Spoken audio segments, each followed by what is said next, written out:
Hi, I'm Emily. About 15 years ago in a medium-sized American city, life seemed almost perfect. I was married to Michael, a charming man, and we had a beautiful daughter named Sophie. But beneath this happy surface, my world was about to fall apart.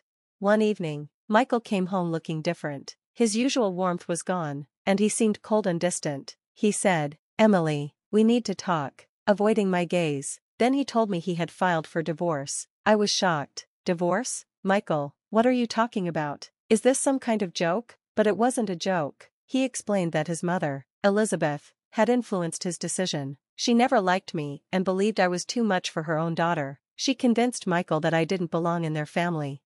As I tried to understand this betrayal, things got even worse. Elizabeth had created a plan to make sure I would lose not only my husband but also my daughter. They accused me of stealing a large sum of money from the family business. I remember sitting in the lawyer's office, feeling crushed. "Mrs. Emily, the evidence against you is strong," the lawyer said. "It will be hard to prove you're innocent." "But I didn't do it." "They're lying," I argued. Despite my protests, the legal system seemed to be against me. Elizabeth's power and money were overwhelming. In court, Michael sat next to her, like a shadow under her control. My lawyer said passionately, "Your Honor, my client is clearly innocent. The accusations are false and based on personal grudges." But Elizabeth's lawyer was clever. "The evidence speaks for itself," he countered. "It's clear that Emily is not only a thief but also an unfit mother." The judge's gavel hit the stand, and the sound echoed in my breaking heart. Custody of Sophie was given to Michael. I saw the smug look on Elizabeth's face as the decision was read. After the court session, I went to Michael, begging, "Please, Michael, don't do this. Sophie needs her mother." But he didn't care. "It's for the best. Emily, you're not who I thought you were," he said coldly. I went back to an empty home, with silence reminding me of Sophie's absence. The walls still echoed with her laughter, making the loss even more painful. Over the next few weeks, I kept trying to reach out, but Michael and Elizabeth made sure I had no contact with Sophie. Every missed visit, every ignored call, felt like a knife twisting deeper into my heart. In the midst of this darkness, I made a promise to myself. They had taken my family and tried to ruin my name, but I wouldn't let them break my spirit. I decided to start over, to create a life Sophie could be proud of if she ever learned the truth. So, I packed my bags, left behind everything I knew, and moved to a new city. It was time to turn the page and start a new chapter in my life. Little did I know, the future would bring surprises and twists I couldn't have imagined. Moving to the new city felt like stepping into a whole new world. I was determined to rebuild my life, not just for myself, but for Sophie. I started a small business, pouring all my heart and effort into it. Slowly, it began to grow, and so did my confidence. During this time, I met Jack, a single father with a heart as big as his smile. One evening, while walking through a busy street market, he said, "Emily, you have an incredible strength. It's really inspiring." I smiled, feeling warmth I hadn't felt in a long time. "Thanks, Jack. Life has thrown a lot at me, but I keep going," I replied. As we spent more time together, our relationship grew stronger. We decided to blend our families. Jack had a son, Lucas, and a daughter, Emma, who quickly became as dear to me as my own Sophie. One day, while we were all having dinner, Lucas asked, "Mom, why doesn't Sophie ever visit? Don't you miss her?" Tears filled my eyes. "Of course I do, Lucas, more than anything, but sometimes things are complicated." Jack squeezed my hand under the table, offering silent support.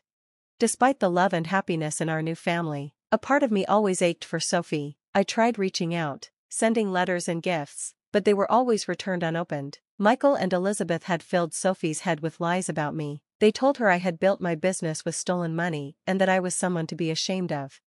One day, I received a letter from Sophie. My heart leaped with hope, but as I read her words, my world fell apart again. "Emily, I don't want anything to do with you. Dad and Grandma told me everything. You're a thief and a liar," she wrote. I broke down, the pain of her words unbearable. Jack found me crying in our bedroom. "Emily, what's wrong?" he asked, concerned. "It's Sophie. She hates me, Jack. She believes all their lies." Jack held me close. "We'll get through this. Emily, you're not alone anymore."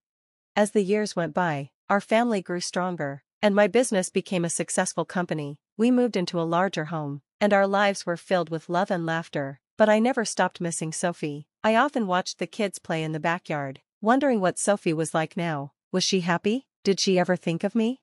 You've built something amazing here, Jack said to me one evening as we sat on the porch, watching the sunset. I just wish Sophie could see this. I nodded, a tear rolling down my cheek. Me too, Jack, me too. Little did I know, the truth about my past was about to come out in a way I never expected. Years passed, and my small startup had grown into a thriving business. I had become a well-known entrepreneur, but my heart still ached for Sophie. Meanwhile, Sophie had grown into a smart and independent young woman attending university. Although we were still estranged, I kept track of her achievements from afar and felt proud of her accomplishments. One day at the university, Sophie overheard a conversation that changed everything. Hidden behind the library shelves, she listened as Michael and Elizabeth spoke. I can't believe how easy it was to fool everyone, especially Emily, Elizabeth gloated. Framing her for theft was the best thing we ever did. Michael smirked and replied, yeah, and the best part is Sophie still believes every lie we told her about her mother. Sophie felt the ground slip beneath her. Shock, anger, and betrayal rushed through her as she realized how they had deceived her. Later that day, she confronted them. How could you lie to me all these years? You made me hate my own mother. Michael tried to explain, but Sophie wouldn't listen. I don't want to hear your excuses. I need to find out the truth for myself. Sophie stormed out, her heart heavy and her mind full of questions. Later, she reached out to me. I was in my office when I got her call. Mom, it's Sophie, can we meet? I need to talk to you, she said, her voice trembling. My heart skipped a beat. Of course, Sophie, anytime. We met at a quiet cafe the next day. The moment I saw her, all the years of pain and longing rushed back. She looked so much like the little girl I remembered, but she was all grown up. Sophie, I've missed you so much, I said, my voice full of emotion. Mom, I heard Grandma and Dad talking. They lied to me about everything, Sophie admitted, her eyes filling with tears. I reached for her hand. I know, Sophie, I've waited every day to tell you the truth.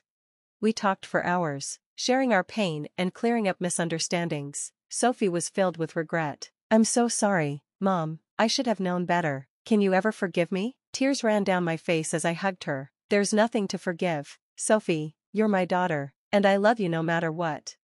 Reconnecting with Sophie felt like finding a missing piece of my soul. She started spending more time with me, Jack, and her half-siblings, fitting in like the final piece of a puzzle. One evening, while we were having dinner, Sophie looked around and said, I never knew what a real family felt like until now. I'm so grateful to be here. Jack smiled warmly at her. You've always been part of this family, Sophie. We're just happy you're here with us now. As I watched my family laugh and talk, a sense of peace washed over me. All the years of struggle and pain had led to this moment of joy and reconciliation, but I knew our story wasn't over. The truth about Michael and Elizabeth's lies had been revealed, and it was time for justice.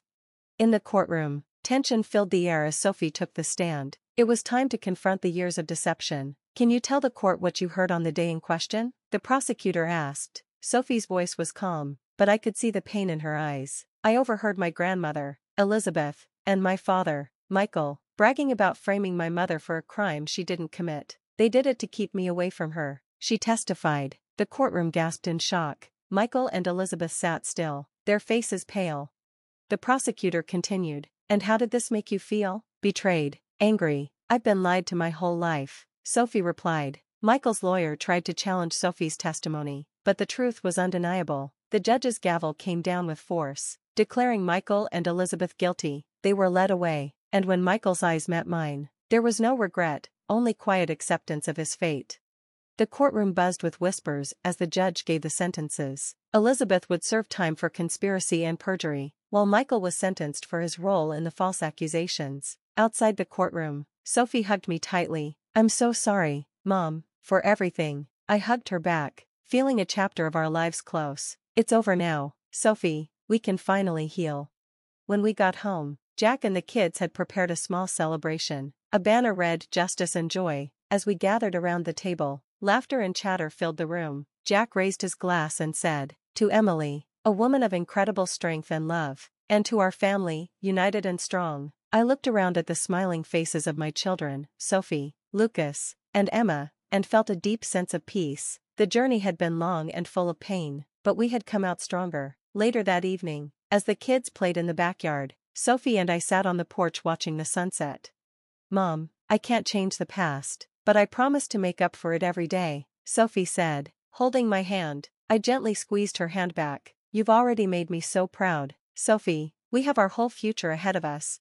As the sun set, casting a warm glow over our home, I realized this wasn't just a victory in court. It was a triumph of love, resilience, and the strength of family. And that's the end of my story, a journey from betrayal to justice and, finally, to love and unity. As we close this chapter, I want to leave you with a question. In this story, Sophie grew up believing lies about her mother, Emily, and only discovered the truth as an adult. If you were in Sophie's shoes, realizing you'd been misled about a parent your entire life, would you be able to forgive and rebuild the relationship? Or would the betrayal be too deep to overcome? Share your thoughts in the comments below. If you enjoyed this story, don't forget to like and subscribe to the channel for more stories. Your support means the world.